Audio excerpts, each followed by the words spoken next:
Hi there, how's it going? Today we're going to be looking at another tune from Final Fantasy VII. Today is going to be Aerith's theme, but it's not the famous one. So before you hear the famous one in the game, there is an alternate version which is in 6/8 and which has some variations to the famous version. So again, let's start with the harmony. As far as outlining the harmony goes, it's quite nice throughout that you have these groups of three. And as the harmony changes, this three-note pattern is kind of adjusting for whatever chord comes in, but it's voice led very well, so it's not jumping around like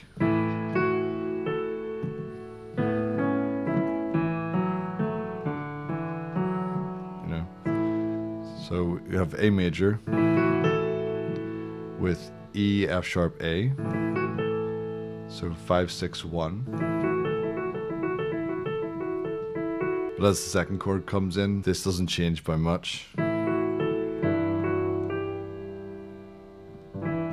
So if you were thinking of it as E minor, then this is changing to 1, 2, minor third. But it's only one note change from the original A major.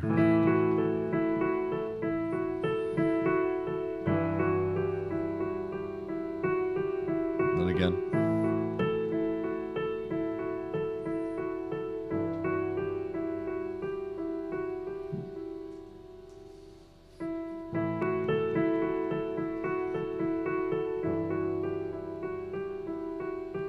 And when it changes this to the F, we're talking about the flat 6 coming in and that resolving to the 5. So as far as this little pattern goes,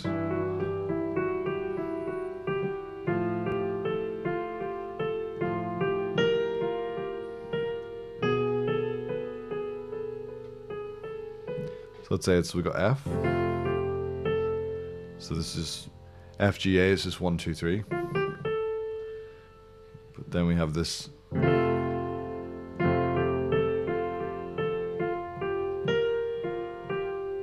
to B flat. That's quite unusual choice. I'll come back to that when I talk about the melody. Back down. And then this is E7.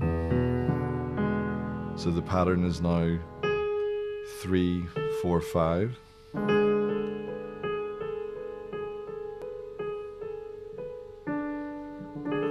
And then back to the A.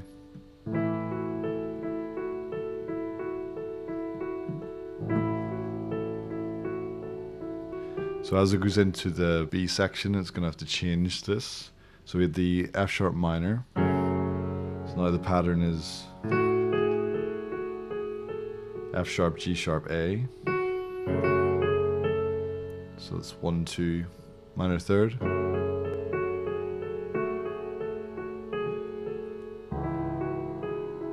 C sharp minor comes in. And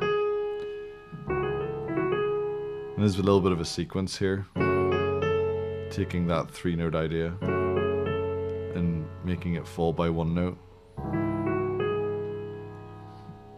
So in the context of C sharp minor, that's minor third, 4, 5.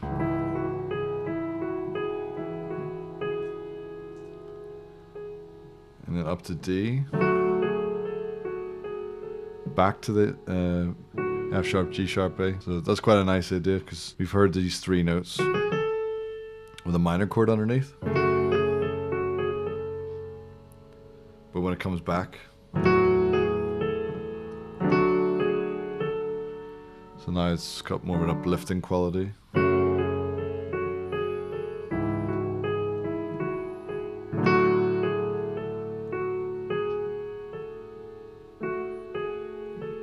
Back to A. Again, C sharp minor. D. C sharp minor again. D.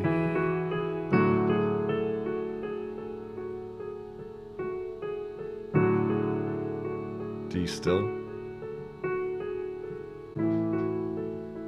Again, it's the melody that makes that moment really. Still on D. C sharp minor. Okay, and then finally, there's E7 again.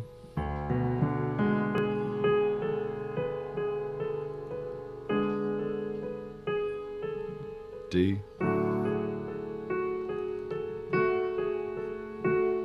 And then the novelty of this. So you have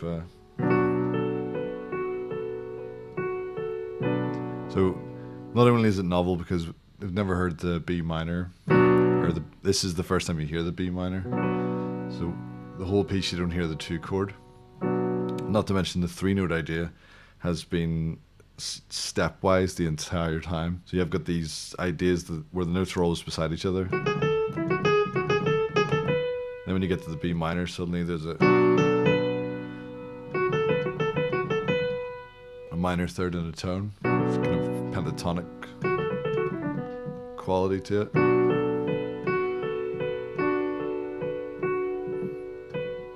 And then we're back to the 1 chord. A. Okay, so the first melody part, we have that really famous motif that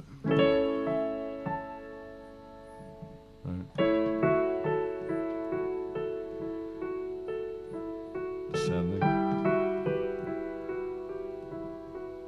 So the initial motif, we're in A major, and the melody's playing the arpeggio. So that's just an A major arpeggio. And then if this is E minor, then that's just a descending E minor arpeggio. So up 1 arpeggio, down the other. Why it immediately grabs your attention is if you're in the key of A, there should be a G sharp. Right, so you're kind of expecting this.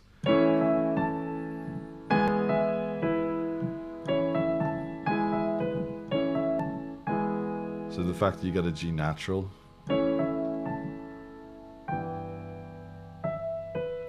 it's already surprising. It's almost as if you're starting on the 5 chord of D, you know?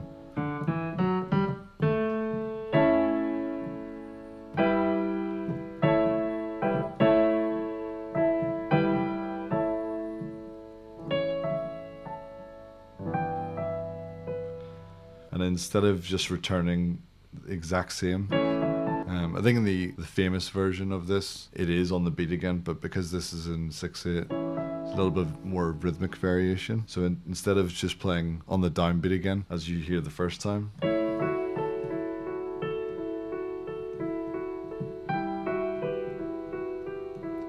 let the downbeat drop. So it comes in on the 2nd note.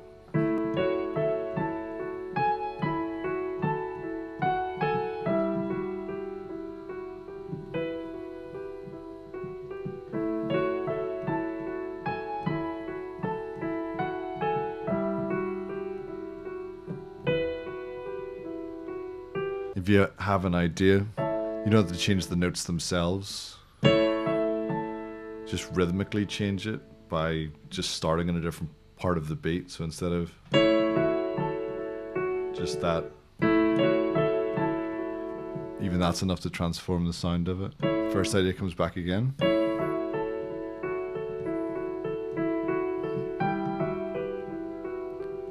And then a totally different answer.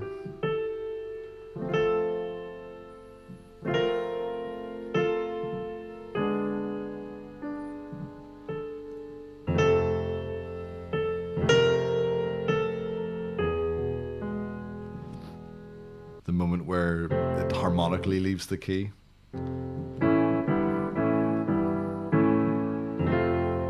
Alright, so you got F, that flat 6. But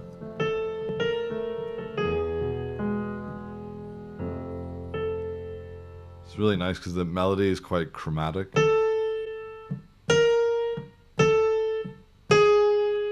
So to have that, choose the right harmony to make that sound like makes sense. This is the thing I was talking about. If you're in the key of A, the key of A's got a B natural in it. So even if you are going to use a chord that's outside the key, it's quite common to still use the notes in between the chord tones. So even if I choose F, the notes that you would choose in between those chord tones should still be from the original key, or at least that's what normally happens. So if you're in the key of A and somebody plays F, which is the flat 6, it's common to have a sort of Lydian sound over it. Right, you'd emphasize the B natural.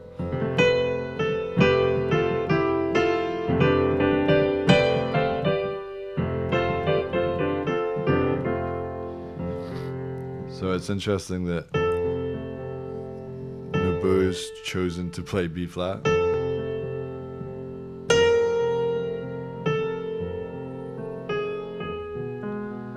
Here's what it would have sounded like if it had have been that Lydian sharp 4.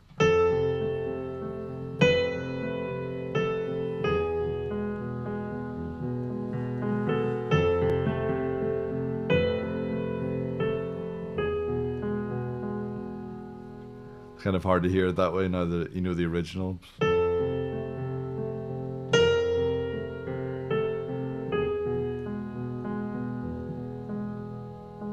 So we land on the 3rd of E, which is the 5 chord, then we're back to A.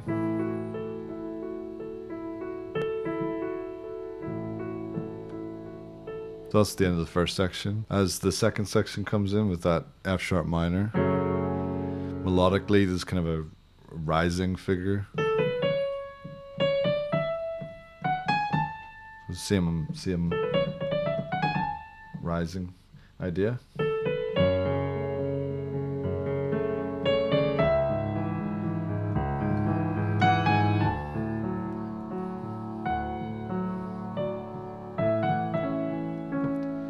Then we're back to the 1 chord.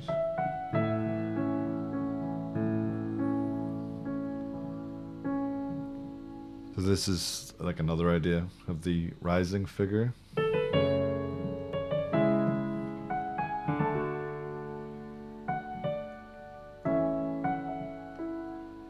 Then we have almost as a reverse. So if you have a rising idea, next up we have this falling figure.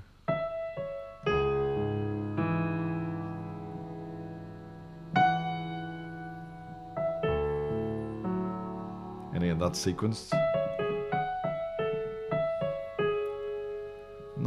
Not exactly. If it was exactly, it would have been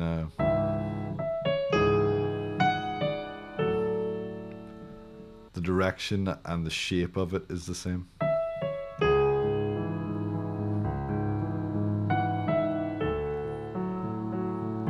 And again, this time different answer. So that's sort of call back to the that again to finish that section. Now we're at the height of the melody, and then it starts to fall.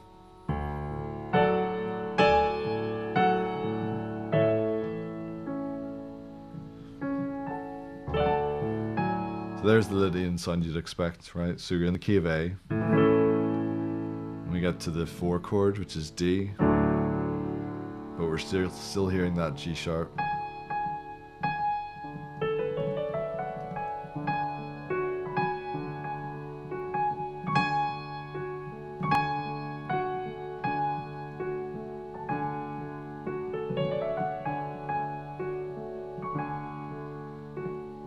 So using that during the fall. So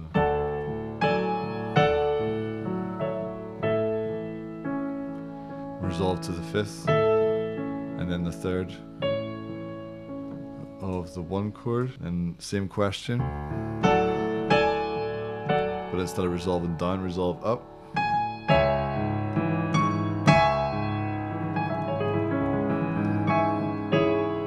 So that's up to C sharp minor. So first one.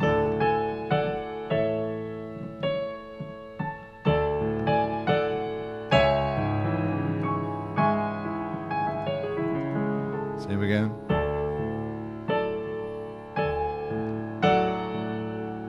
Now you might expect the A again, but again change it.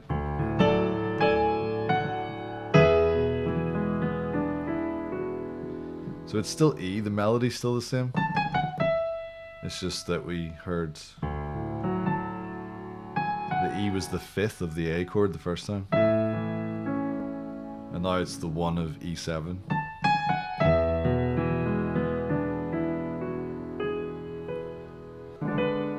And then just the final piece.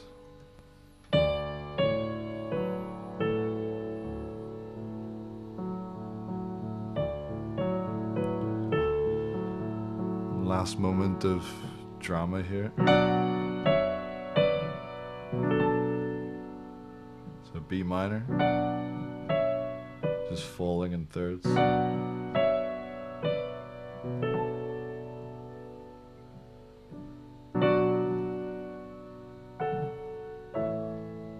Again, all those very sweet intervals to use, either thirds or sixes, so these falling thirds. And then sixes here.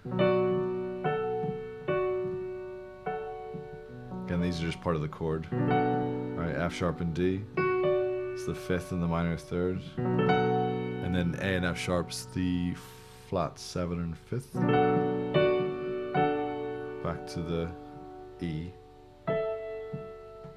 which is the 5th of the A chord, the 1.